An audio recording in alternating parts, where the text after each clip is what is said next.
ओम नमो भगवते वासुदेवाय। जय श्री हरि विष्णु, जय माता लक्ष्मी।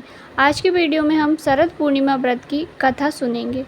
शरद पूर्णिमा का व्रत कथा के बिना पूर्ण नहीं होता है। यदि आप व्रत नहीं भी करते हैं तब भी इस कथा को सुनने से आपको लाभ की अनुभूति होगी और भगवान विष्णु का आशीर्वाद प्राप्त होगा। तो आइए वीडियो शुरुआत करते हैं। तो इस वीडियो में हम दो कथा पढ़ेंगे, जिसमें एक है खीर वाली, जिस खीर का व्रत करते हैं। खीर प्रसाद हम चंद्रमा की रोशनी में रखते हैं, वह वाली। दूसरी एक मावे के लड्डू वाली। दो प्रकार से शरद पूर्णिमा का व्रत रखा जाता है। तो पहली जो कथा है वह है खीर वाली। श्री शरद पूर्णिमा व्रत कथा खीर वाली। एक बार नारद जी पृथ्वी पर घूमते हुए पृथ्वी पर मनुष्यों को नाना प्रकार की व्याधियों में जकड़ा हुआ देखकर अत्यंत दुखी हुए और विचार करने लगे कि इस पीड़ित मानवता को किस प्रकार से दुखों से मुक्ति दिलानी चाहिए। हर समय हर तरह से विचार करने पर उन्हें कोई युक्ति नहीं सूझी। तो उन्होंने भगवान नारायण का ध्यान करते हुए मुँह से नारायण नारायण का घोष करते हुए क्षीण सागर की ओर प्रस्थान किया। वहाँ पहुंचकर वे क्या देखते हैं कि भगवान श्री हरि शेष शैया पर मंद मंद मुस्कुराते हुए शयन कर रहे हैं तथा लक्ष्मी जी उनके पांव दबा रही हैं। यह देख नारद जी ने तुरंत साष्टांग प्रणाम किया और उनकी स्तुति करने लगे। हे नारायण, आप हर समय अपने भक्तों की रक्षा व पालन करते हैं। आपकी कृपा बिना पत्ता भी नहीं हिल सकता है।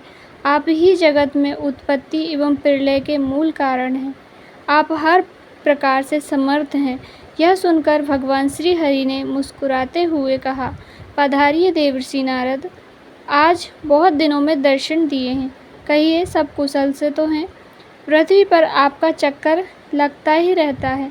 कुछ वहाँ के भी हाल सुनाइए कि वहाँ पर लोग किस प्रकार अपना समय व्यतीत करते हैं।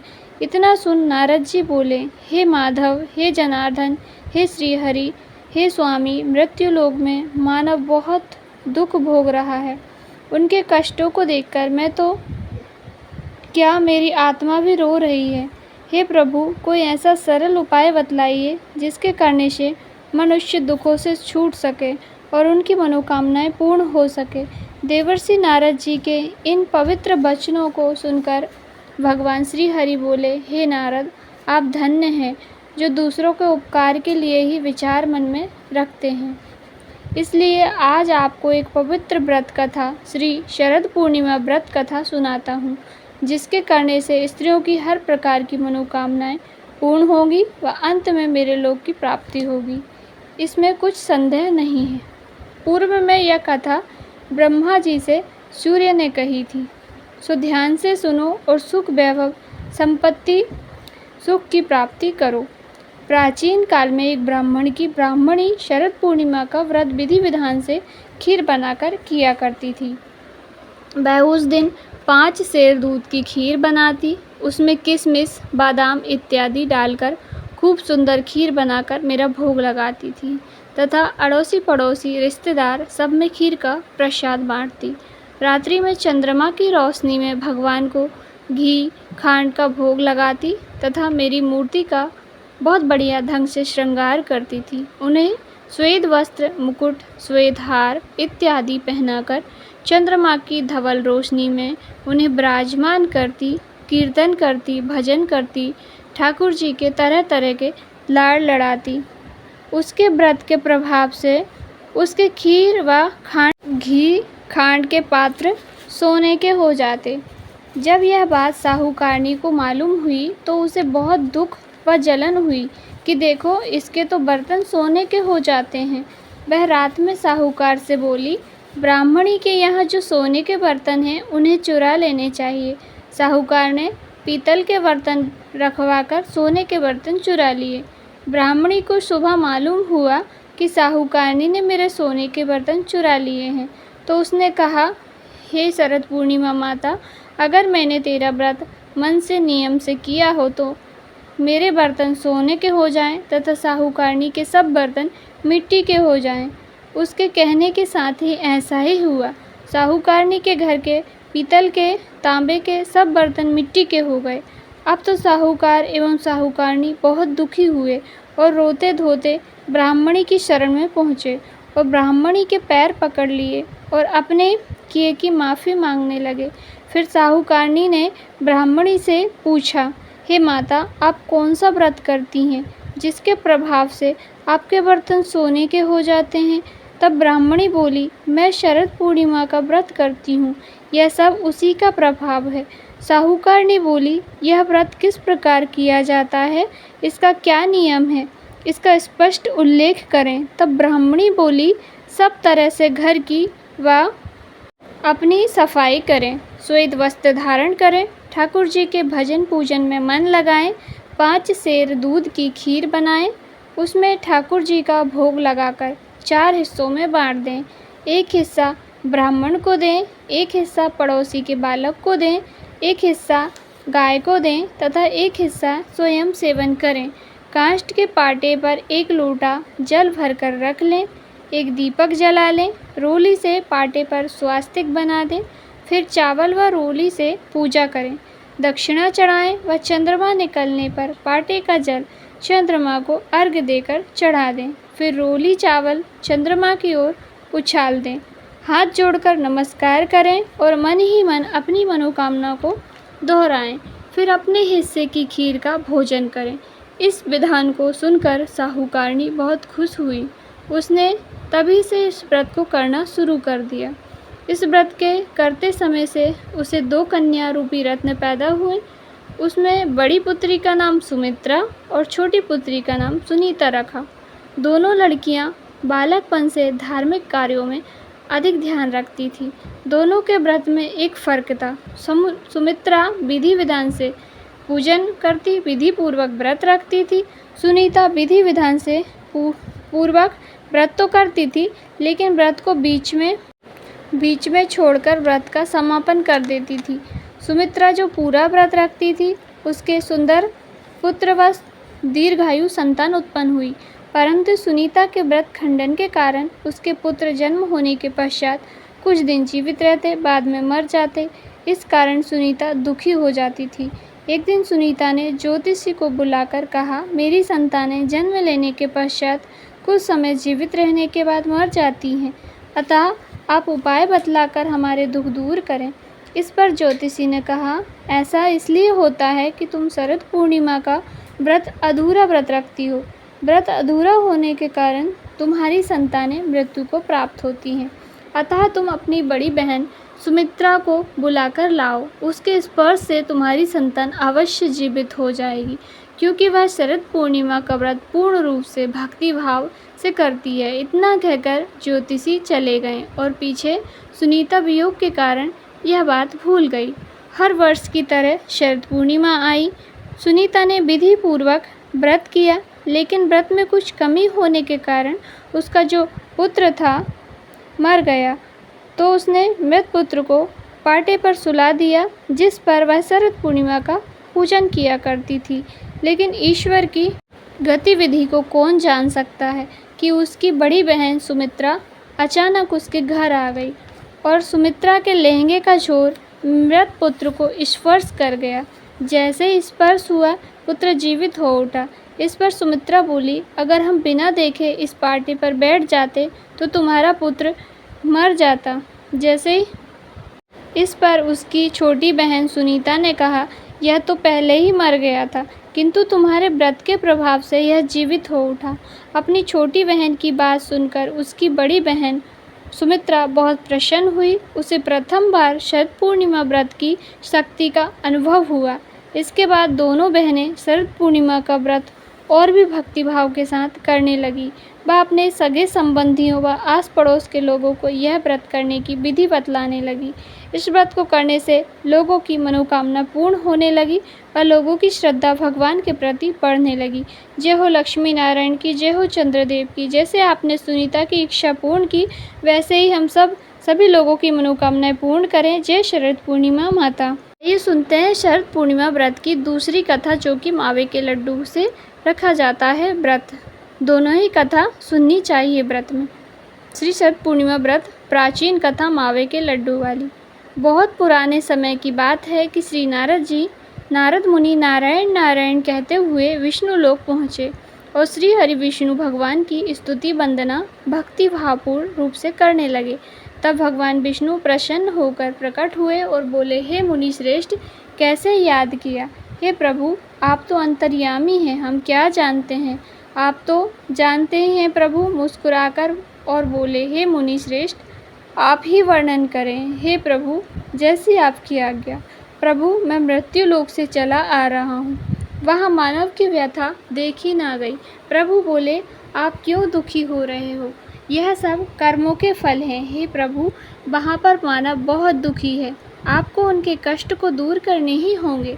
नारद मुनि की बात सुनकर भगवान बोले, सुनो, मैं तुमको शरद पूर्णिमा नाम से की जाने वाली, जिसे एक कोसगार व्रत भी कहते हैं, इसके विधि विधान के करने से कष्ट दूर होते हैं, सो तुम ध्यान लगाकर सुनो।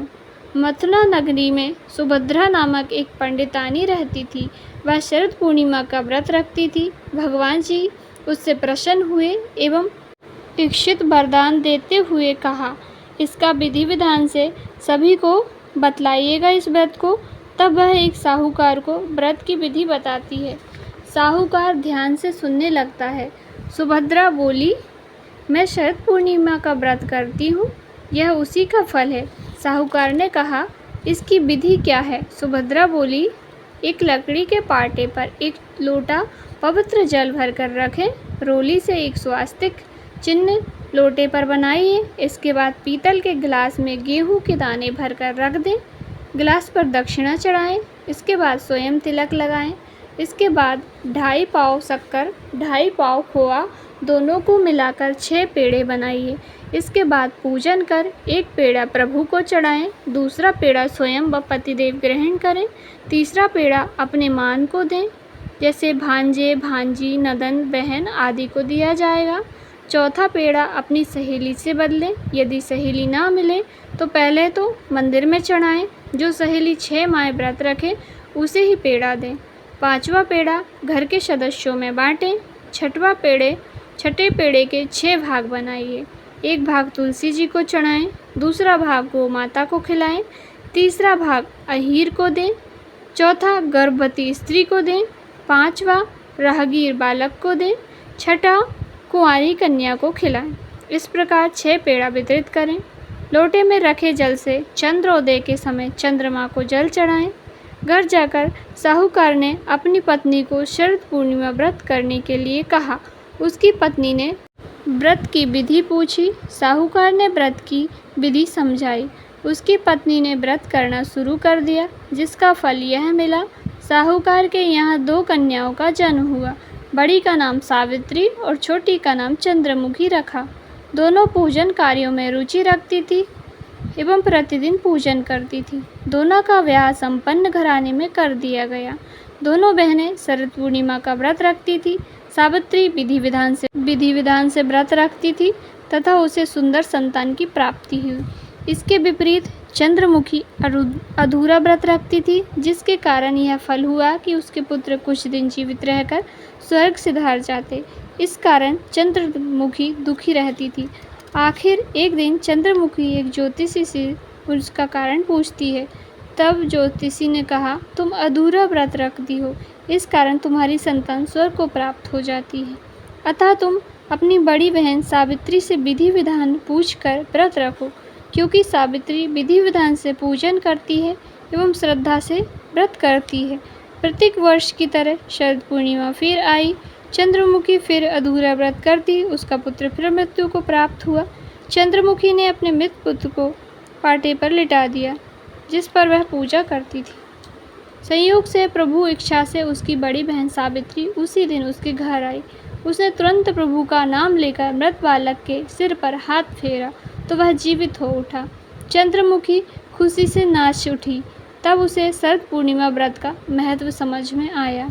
उसने तुरंत प्रभु से क्षमा मांगी, बारंबार प्रभु के चरण स्पर्श किए और कहा, ऐसी भूल अब कभी नहीं होगी। साथ ही सभी पड़ोस के सगे संबंधियों को यह व्रत करने की सलाह दी। वह व्रत की विधि विस्तार पूर्वक समझाने लगी। अतः इस व्रत के करने से प्रत्येक स्त्री व पुरुष सभी की मनोकामनाएं पूरी हो जाती है। जय हो लक्ष्मी नारायण की, जय हो चंद्रदेव की। जैसे चंद्रमुखी की इच्छा पूर्ण की थी, वैसे ही आपका व्रत करने वाले सबकी इच्छा पूरी करें। इति श्री शरद पूर्णिमा व्रत कथा संपूर्ण। व्रत की कथा संपूर्ण हो गई है। यदि आपने हाथ में चावल पुष्प लेकर के कथा सुनी तो भगवान की मूर्ति फोटो प्रतिमा के सामने चावल या फूल को अर्पित कर दीजिए। इसके बाद आरती गाएंगे। श्री लक्ष्मी नारायण जी की आरती। जय लक्ष्मी रमणा स्वामी, जय लक्ष्मी रमणा। सत्यनारायण स्वामी, सत्यनारायण स्वामी, जनपातक हरता। ओम जय लक्ष्मी रमणा। रत्न जड़ित सिंहासन, अद्भुत छवि राजे। ओ स्वामी अद्भुत छवि राजे। नारद करते निरंजन, नारद करते निरंजन, घंटा ध्वनि बाजे। ओम जय लक्ष्मी रमणा। प्रकट भये कलि कारण, ध्वज को दर्श दियो स्वामी, ध्वज को दर्श दियो। बूढ़ो ब्राह्मण बन के, बूढ़ो ब्राह्मण बन के, कंचन महल कियो। ओम जय लक्ष्मी रमणा। दुर्बल भील काष्ठ निज बेचत, तिस पर कृपा करी स्वामी, तिज पर कृपा करी। चंद्रचूर्ण एक राजा, चंद्रचूर्ण एक राजा, जिसकी विपत्ति हरी। ओम जय लक्ष्मी रमणा। वैश्य मनोरथ कीना, श्रद्धा तन दीनी। ओ स्वामी श्रद्धा तन दीनी। सो फल भोग्यो प्रभु जी, सो फल भोगो प्रभु जी, फिर स्तुति कीनी। ओम जय लक्ष्मी रमणा। भाव भक्ति के कारण, छिन छिन रूप धरो स्वामी, छिन छिन धूप धर्यो। श्रद्धा धारण कीनो, श्रद्धा धारण कीनो, जन को काजो। जय लक्ष्मी रमणा। ग्वाल बाल संग राजा, वन में भक्ति करी स्वामी, वन में भक्ति करी। मन वांछित फल दीना, मन वांछित फल दीना, दीन दयाल हरि। ओम जय लक्ष्मी रमणा। चढ़त प्रसाद शवाया, कदली फल मेवा। ओ स्वामी कदली फल मेवा। धूप दीप तुलसी से, धूप दीप तुलसी से, राजी सत्य सेवा। जय लक्ष्मी रमणा। श्री सत्यनारायण जी की आरती जो कोई नर गावे स्वामी, जो कोई नर गावे। कहते शिवानंद स्वामी, कहते शिवानंद स्वामी, मन वांछित फल पावे।